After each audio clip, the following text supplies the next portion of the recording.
What's up everybody? Welcome back to the most inconsistent YouTube channel ever. Today I'm going to do the greatest denim guide you've ever seen.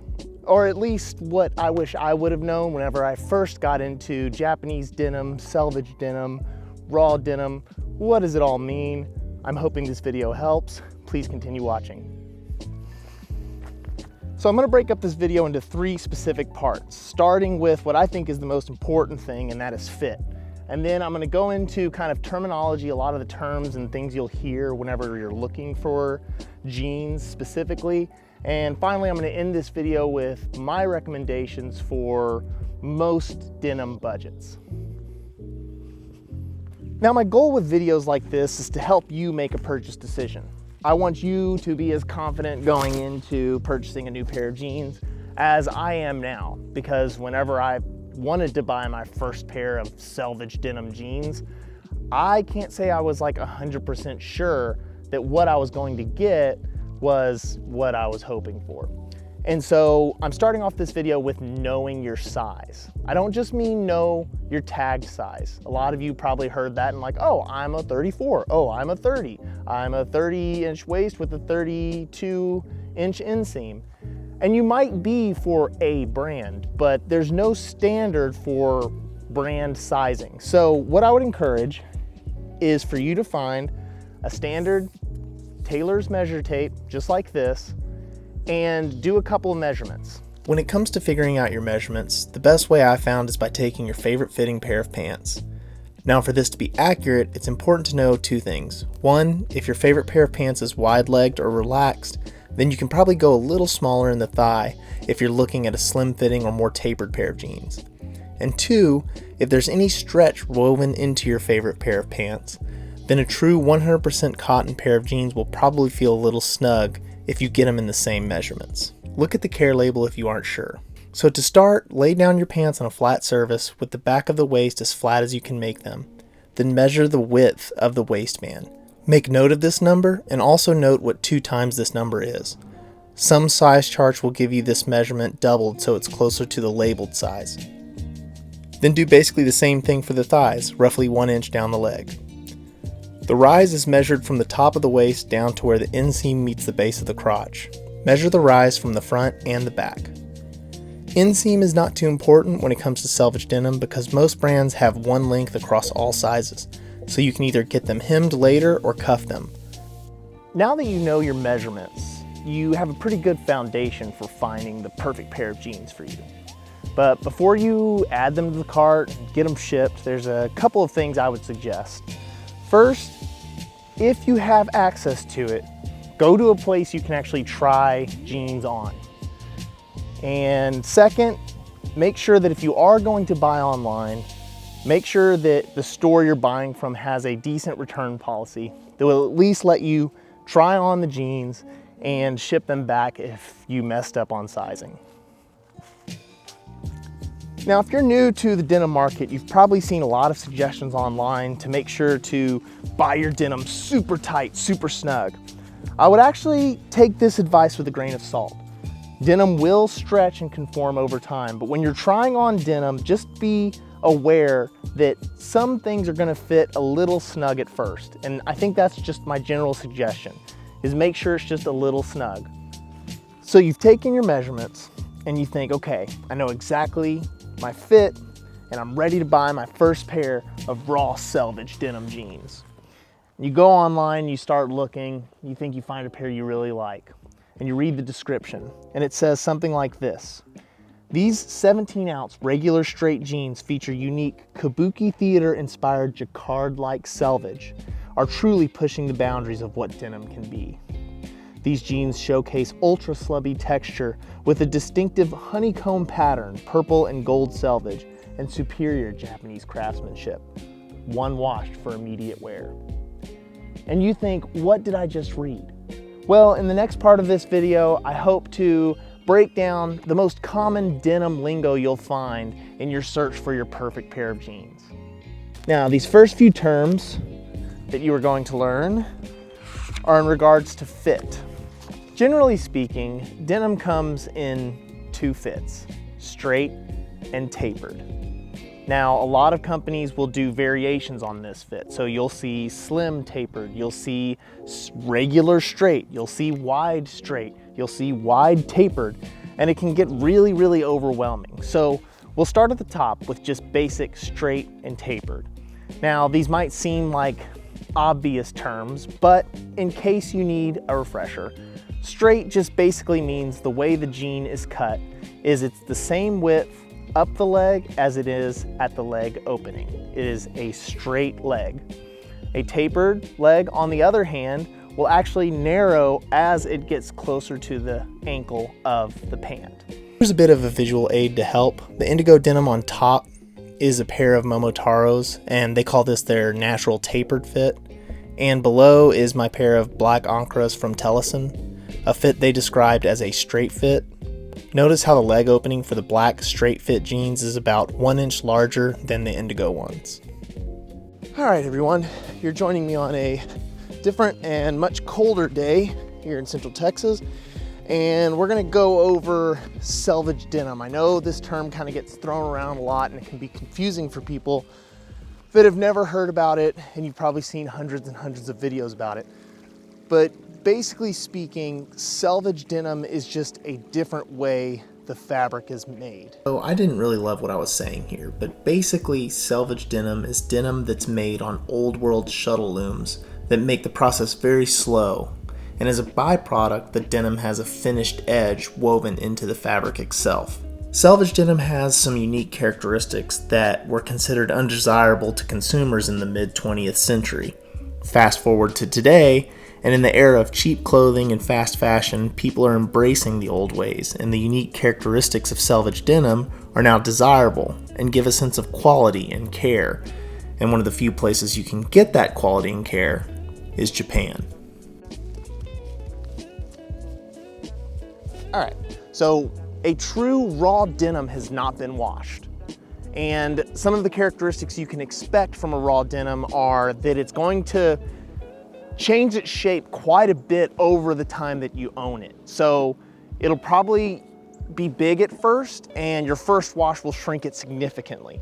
Over time, it'll stretch out as you wear it, but those washes will continue to have the fabric shrink and then grow and shrink and grow and get shorter. So I typically don't recommend a true raw denim for first timers. It can be a lot to manage. So a lot of the companies are offering a selvage denim that has one wash, and they'll still change in their size a little bit over the ownership, but that one wash that the company does really gives you a better sense of how the jean is going to fit. It'll give a little bit, enough to where it's more comfortable if at first it's a little bit snug.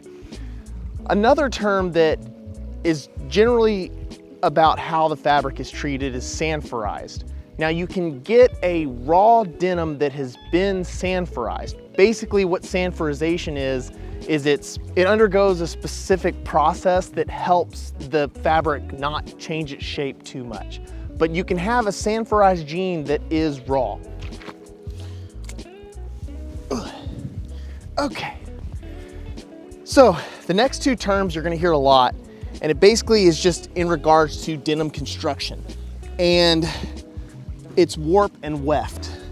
In most fabric constructions, you have a warp and a weft, which is basically yarns running one way and yarns woven in kind of alternating directions. Your warp yarn is the vertical yarn, and the weft yarn is the yarn that's woven through that warp yarn. And denim companies will do real unique things to both the warp and the weft to give their fabric unique qualities, or maybe as they fade, they have different colors. So read the description and it'll kind of give you a sense of what you can expect the denim to look like, even if you can't hold it in person. Now I'm telling you about warp and weft now because you need to know those terms to understand the next two, slub and nep. Nep is basically when those white weft yarns that I was telling you about before are more pronounced. It gives the denim kind of like a snowy texture. If you've ever seen like fresh snow falling onto fabric and it kind of sticks and gives it these little speckles of white, that's what a high nep fabric looks like. On the other hand, slub is basically when the yarns that are woven aren't all one consistent thickness. You have some parts of the yarns that are super thick and other parts of the yarn that are thinner. So as it's woven, it gives the denim almost like a rainy texture, and it's much more prominent whenever your denim fades, because the thicker yarns are gonna fade quicker than the thinner ones because they're more exposed to abrasion and things like that. All right, y'all, it's starting to rain now, so I'm gonna go home, and the third part of this video is gonna be my recommendations for most budgets on what your next pair of denim jeans should be.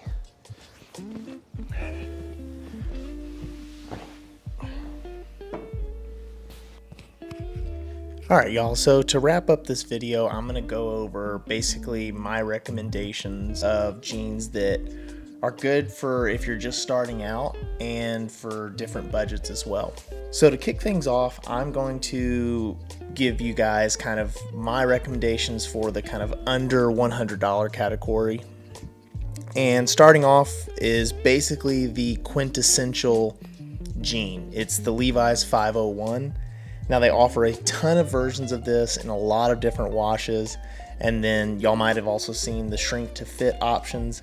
The 501 shrink to fit option is a good way to kind of experiment with how raw denim will act throughout its lifetime. So many denim companies nowadays, especially the ones in Japan, they base a lot of their fits on the 501. So then my second option is actually cheaper than the 501, and that is the Wrangler Rigid Cowboy Cut Original Fit jean. This jean online, sometimes people call it the 13MWZ, but this is actually one of my favorite pair of jeans overall, not just in this category. I love the cowboy cut. Now don't let that term scare you. Cowboy cut basically is kind of like what I referenced earlier in this video. It tapers a little bit to the knee, and then it widens a little bit at the leg opening to accommodate boots. I've worn these with sneakers, I've worn them with boots, I've worn them with loafers. Actually, you can really wear these with anything. And it's important that you get their rigid cowboy cut jeans. And the reason I like the rigid ones is because they're gonna give you that raw denim feel, that raw denim characteristics. So then the third option in this sub $100 category is actually the selvage straight jeans from Uniqlo. So this is my first selvage recommendation, and to be honest, it's the cheapest selvage option that I know of. I really like Uniqlo as a brand. I have some of their denim and other pants, and the quality is just really, really good. It would be unfair to classify Uniqlo as fast fashion because I think they put a lot more thought and a lot more effort into the quality of their products. I think they intend their products to be used for a long time. I believe that this would be an awesome, inexpensive option for someone wanting to get into selvage jeans. So moving on to the $100 to $200 category. Now, Naked and Famous is a company that I personally don't have any experience with, but I've seen their products in person. They do a lot of really unique things with their fabric, and their prices tend to be below $200. Sometimes they'll release some special edition stuff or really heavy stuff or stuff with unique textures that'll be pricier, but you can get their basic left-hand twill selvage for $160, and sometimes you can even find it on sale. So then moving on to what I think is probably the best category for selvage jeans for kind of newcomers, and that's the $200 to $300 range. I think this is kind of the best category because it feels like this is like the market standard for small batch companies using high quality Japanese selvage denim. So to kick it off, y'all know I love them. Tellison. I got their Ankara's in black in a 13 ounce black selvage, and they're easily my favorite jeans that I've ever owned. So moving on to actually another brand that I really, really like, and it's a little bit new to me, but actually the chinos that I'm wearing now are from this brand, but it's Left Field NYC. I personally want to get a pair of their smokestack jeans. That's their wide straight leg. Again, just like a lot of these other companies, they have a ton of different fit options, and their greaser is probably going to be generally their kind of well-fitting jean for the majority of people shopping.